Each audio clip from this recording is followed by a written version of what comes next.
Bismillahirrahmanirrahim. Assalamualaikum warahmatullahi wabarakatuh. Nama saya Nur Nadia binti Mak Yaakob. Nombor matrik 051692 daripada Ijazah Sarjana Muda Usuluddin semester 6. Hari ini saya akan membentangkan mengenai Tarikat Ahmadiyah di Bukit Abal, Kelantan. Tarikat Ahmadiyah perkembangannya di negeri Kelantan. Okey, Tarikat Ahmadiyah ni merupakan suatu tarikat di bawah pimpinan Ibrahim Al-Rashid. Jadi masa tu Tarikat Ahmadiyah ni dia dah mula tersebar luas di negara Arab, iaitu terutamanya di kota Mekah lah. Jadi pada masa tu ramai di kalangan ulama dari semenanjung Tanah Melayu berkunjung ke kota Mekah, boleh dikatakan setiap tahun lah, untuk menunaikan ibadah haji ataupun umrah.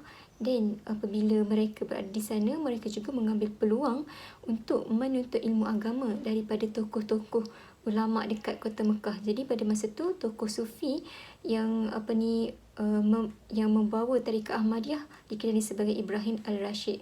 Jadi masa tu ulama Melayu mula mempelajari tarikat ni daripada Ibrahim Al-Rashid.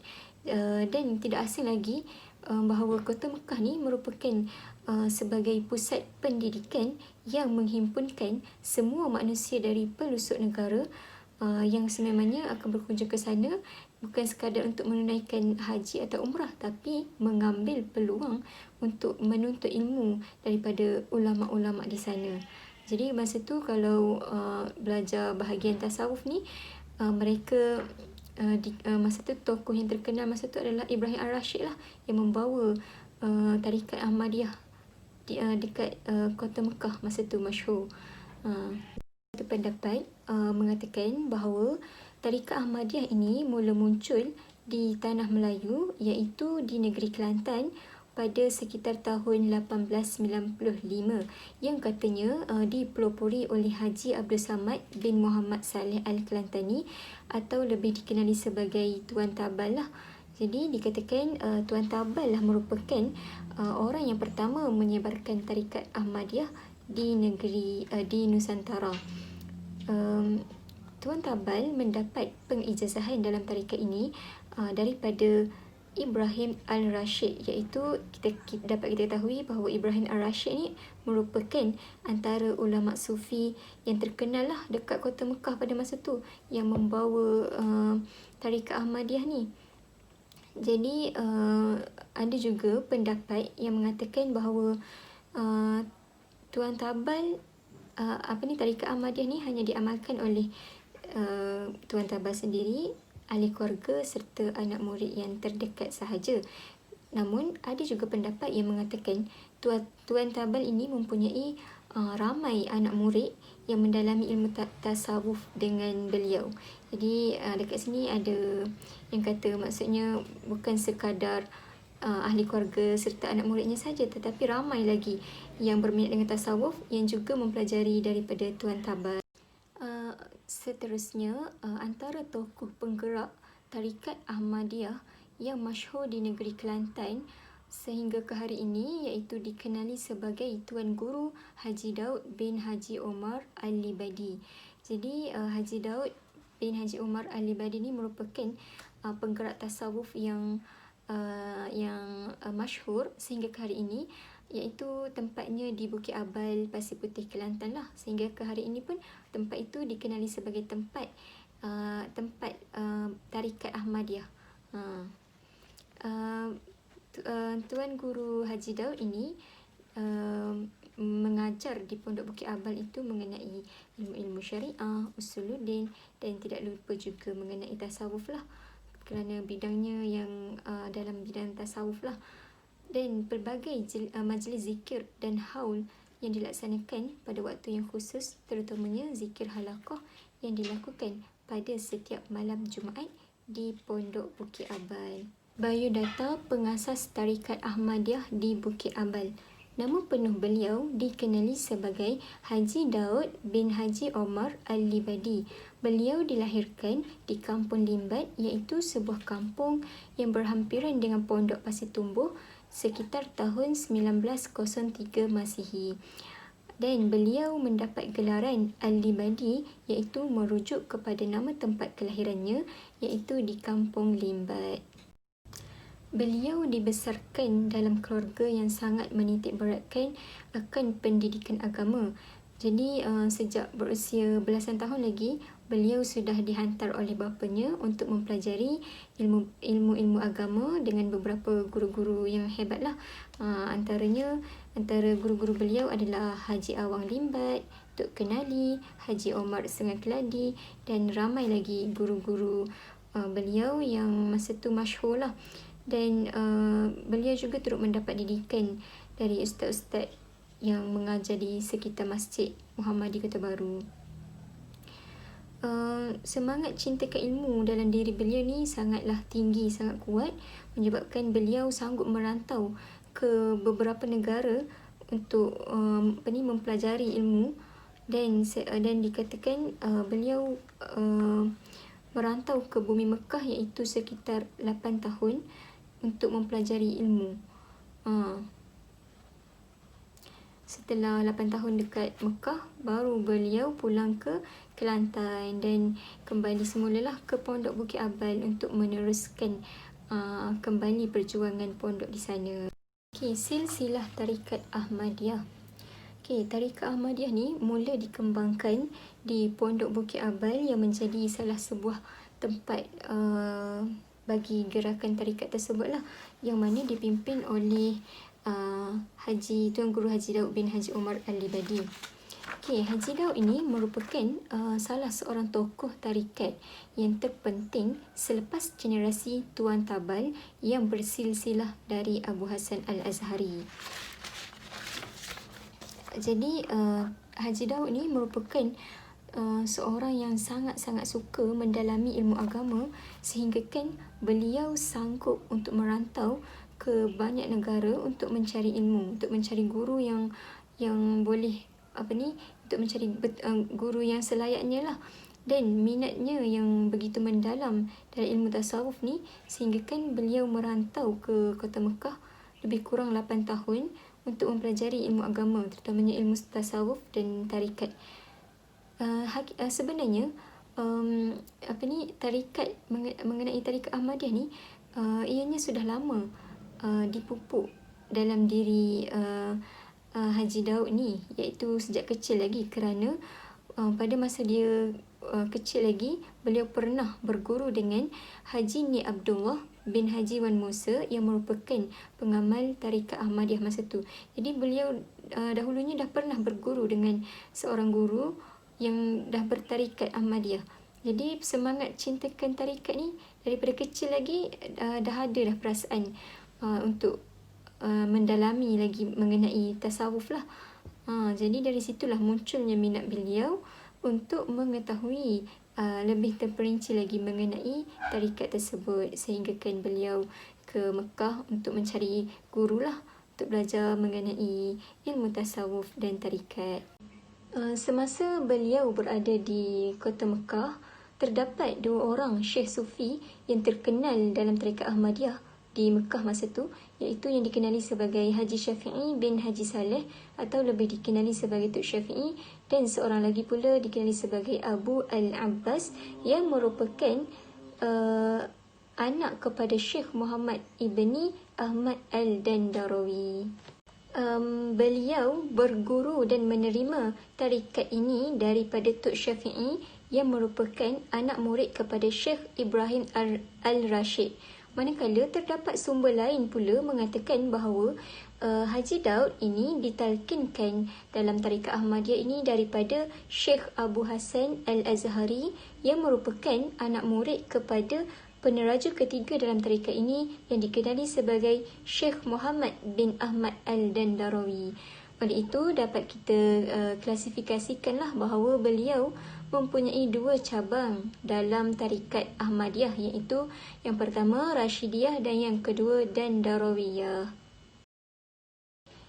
Setelah itu, beliau kembali semula ke Bukit Abal untuk menghidupkan kembali pondok di sana dengan pengajar agama. Iaitu selepas 8 tahun di Mekah lah, beliau pulang ke Bukit Abal semula untuk mengembalikan kegemilangan pondok di sana.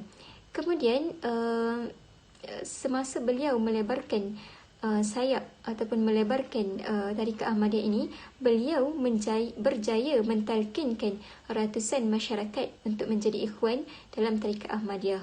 Dan di penghujung hayatnya, terdapat satu jawatan kuasa yang dikenali sebagai Jamaah Pengurus Ikhwan Tarikat Ahmadiyah yang didirikan oleh anak muridnya sebagai suatu kaedah untuk menyusun segala ajaran beliau supaya tidak hilang di telan zaman lah.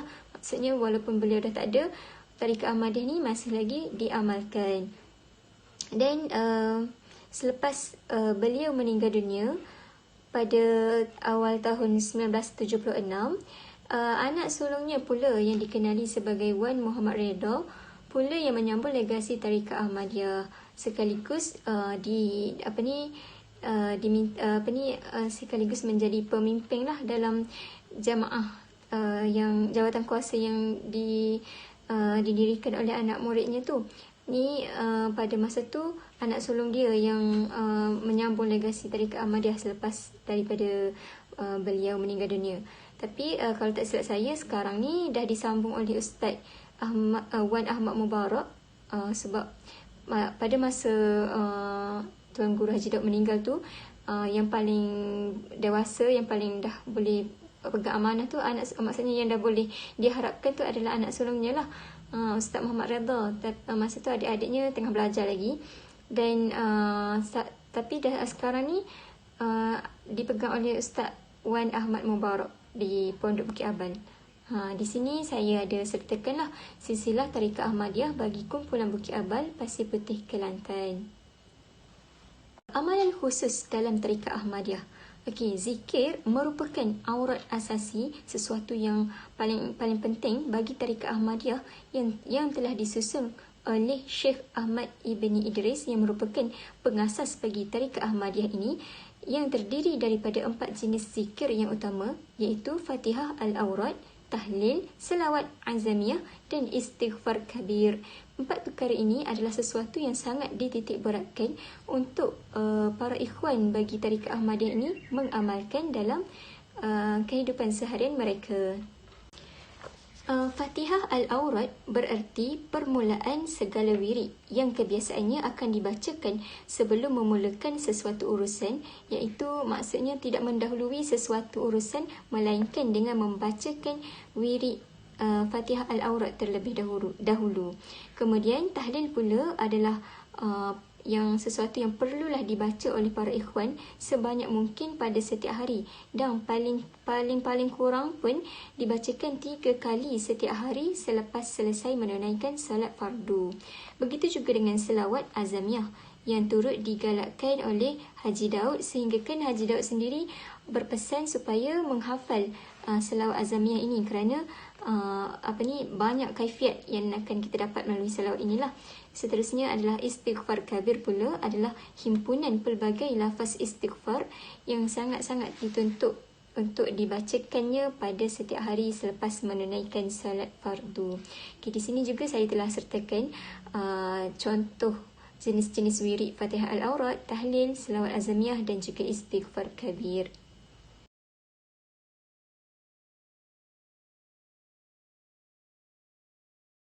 Kemudian terdapat juga zikir yang telah disusun sendiri oleh Tuan Guru Haji Daud yang dikenali sebagai wirid 700 sebagai amalan bagi dirinya sendiri dan para pengikutnya.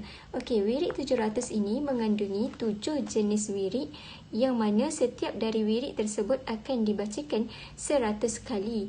Jadi bila 7 jenis wirid itu dibacakan 100 akan menjadikan jumlahnya 700. Di sini juga saya telah sertakan bacaan wirid 700 yang telah disusun oleh Tuan Guru Haji Daud. Saya juga telah menemubual seorang pengamal tarikat Ahmadiyah di Kelantan. Okay, di sini saya sertakan biodata ringkas pengamal tarikat Ahmadiyah yang mana namanya diberi adalah Ustaz Wan Ismail bin Wan Ibrahim, yang dilahirkan pada tahun 1935 di Kampung Pulau Gajah dan umur beliau sudah mencecah 85 tahun. Beliau mendapat pendidikan agama di beberapa pondok, antaranya Pondok Kedai Mulong, Pondok Kota dan Pondok Bunuk Payung. Dan di setiap pondok yang beliau pelajari itu dikatakan sangat lama beliau mempelajari pada setiap pondok tersebutlah. Antaranya kalau Pondok Bunuk Payung tu beliau belajar di sana sekitar 10 tahun. Kemudian beliau mula berkhidmat sebagai guru di sekolah agama rakyat dan merantau di negeri Sabah lebih kurang 20 tahun. Jadi beliau mula bergiat dalam kegiatan guru lah di sekolah agama lebih kurang 20 tahun. Kemudian selepas merantau, beliau pulang ke Kelantan dan berkhidmat sebagai tenaga pengajar di beberapa pondok dan masjid lah. Dan apabila beliau pulang di Kelantan tu, beliau mendirikan rumah di Kampung Bongor di Kota Baru. Kemudian beliau juga menyatakan bahawa beliau mula mengetahui akan tarikat Ahmadiyah ni apabila pada dahulunya beliau pernah mempelajari ilmu tasawuf ini di Pondok Bukit Abal dan berguru sendiri dengan Tuan Guru Haji Daud. Jadi dari situlah timbul minat beliau untuk mengetahui akan tarikat Ahmadiyah. Kemudian apabila minat beliau sangat mendalam tentang tarikat tu, beliau telah ditalkinkan sendiri oleh Tuan Guru Haji Daud akan tarikat Ahmadiyah. Amalan yang dilaksanakan oleh Ustaz Wan Ismail adalah beliau mengatakan bahawa beliau juga menerima daripada Tuan Guru Haji Daud itu adalah wirid 700 lah untuk diamalkan pada setiap hari, yakni pada pagi dan petang lah. Dan beliau kata Haji Daud juga memberi cara bacaan kepada beliau adalah dibahagikan kepada dua jenis. Yang pertama, jenis bacaan zikir biasa, iaitu dibacakan pada setiap pagi dan petang, iaitu boleh dibacakan ramai-ramai bersama jemaah lain ataupun bersama ahli keluarga. Dan satu lagi adalah jenis bacaan zikir khalwat, yang mana dibacakan secara bersendirian. Juga dibacakan wirid 700, tapi cara bacaannya bersendirian dan di dalam bilik dan tanpa gangguan manusia lah. Jadi antara wirid yang diterima adalah wirid 700. Beliau juga ada menjelaskan bahawa tarikat ini diibaratkan sebagai madrasah, maksudnya sebagai sekolah, kerana ianya mengandungi bacaan wirid bersistem yang jelas berbeza dengan wirid biasa. Beliau kata kalau wirid biasa ini kita baca untuk kita hanya dapatkan pahala, akan tetapi wirid bersistem ataupun wirid tarikat ni yang telah disusun oleh syekh, oleh guru kita, ia adalah suatu yang apabila diamalkan oleh seseorang pengamal itu, dia akan memperoleh waridatnya tersendiri. Waridat ini merupakan perubahan nafsu berperingkat, iaitu daripada tidak baik kepada lebih baik sehingga boleh mencapai ke tahap ihsan. Maksudnya kalau kita mengamalkan wirid biasa, kita tidak memperolehi waridat, hanya kita nak mengharapkan kita dapat pahala. Akan tetapi wirid bertarikat ni, wirid sistem ni, kita akan memperolehi waridat. Akan tetapi waridat yang diperolehi itu tidaklah sama dengan maksudnya setiap pengamal tu memperolehi waridat yang berbeza-beza lah. Akan tetapi akan menyucikan nafsu mereka secara berperingkat sehingga ke tahap yang lebih baik. Kesan daripada pengamalan tarikat Ahmadiyah bagi Ustaz Wan Ismail ini, beliau ni merupakan pengamal tarikat Ahmadiyah yang sudah mencecah berpuluh tahun lamanya lah, sehingga kan beliau pun pernah mentalkinkan anak muridnya yang berminat untuk mengamalkan tarikat Ahmadiyah. Namun dekat sini kesan pengamalan tarikat ni, dia kata setiap orang yang mengamalkan tarikat, kesannya ataupun dikenali sebagai waridat adalah berbeza-beza. Antara yang dia dapat, antara yang Ustaz Wan Ismail dapat adalah dia timbul rasa perasaan yang sangat kuat untuk memperbanyakkan dalam melakukan amal soleh. Maksudnya sebelum bertarikat, sebelum mengamalkan zikir berwirid ni, zikir bersistem ni, perasaan nak melakukan amal ibadah tu kejap ada, kejap tak ada. Tapi bila mengamalkan tarikat, timbul rasa macam nak banyakkan ibadah, nak banyakkan amal, nak rebut amal soleh.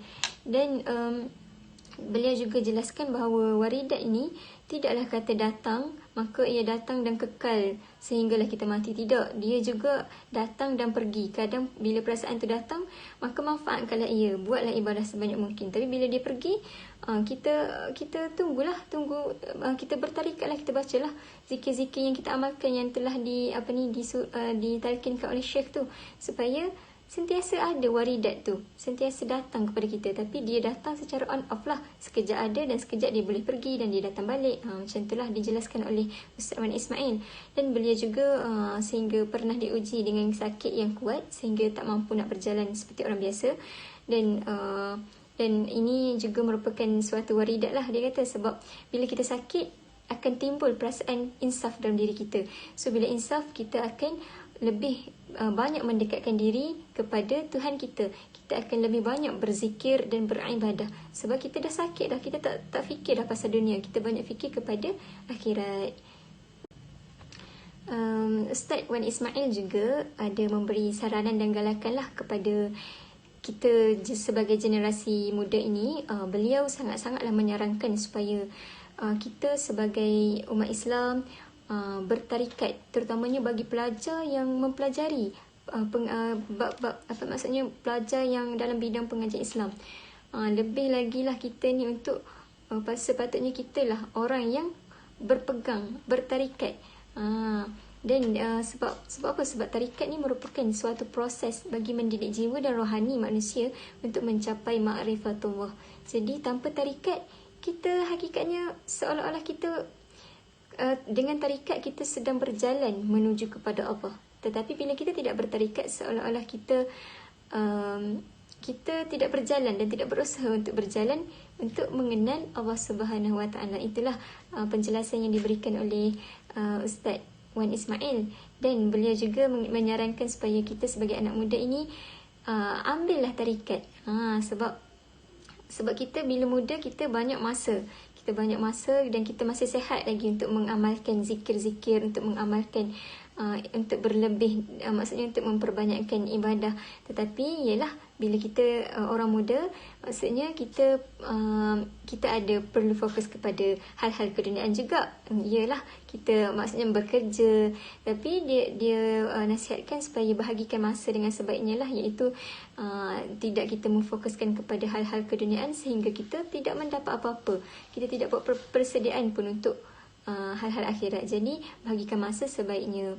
Dan beliau juga menyarankan kepada kami yang menemu bual beliau supaya mengamalkanlah wirid 700 yang yang diterima daripada Tuan Guru Haji Daud tu, iaitu mengamalkan pada waktu pagi dan juga petang, yakni dengan secara istiqomah lah, supaya dapat merasai sendiri waridat daripada bacaan zikir tersebut. Untuk mencapai matlamat dalam sesuatu tarikat, sudah tentu memerlukan mujahadah oleh seseorang pengamal itulah. Antara mujahadah yang sangat dititik beratkan oleh Ustaz Wan Ismail adalah terdapat 5 jenis mujahadah lah. Yang pertama, mujahadah dengan manusia sekeliling kita. Yang kedua, mujahadah dengan godaan syaitan. Yang ketiga, mujahadah melawan nafsu. Yang keempat, mujahadah dari makan dan minum secara berlebihan. Yang kelima, mujahadah untuk mengasingkan diri dari gangguan manusia. Apa yang baik itu datangnya daripada Allah Subhanahu Wa Taala, dan apa yang kurang itu datangnya daripada diri saya sendiri. Saya sudahi perbincangan saya dengan ucapan wabillahi taufiq wal hidayah. Wassalamualaikum warahmatullahi wabarakatuh.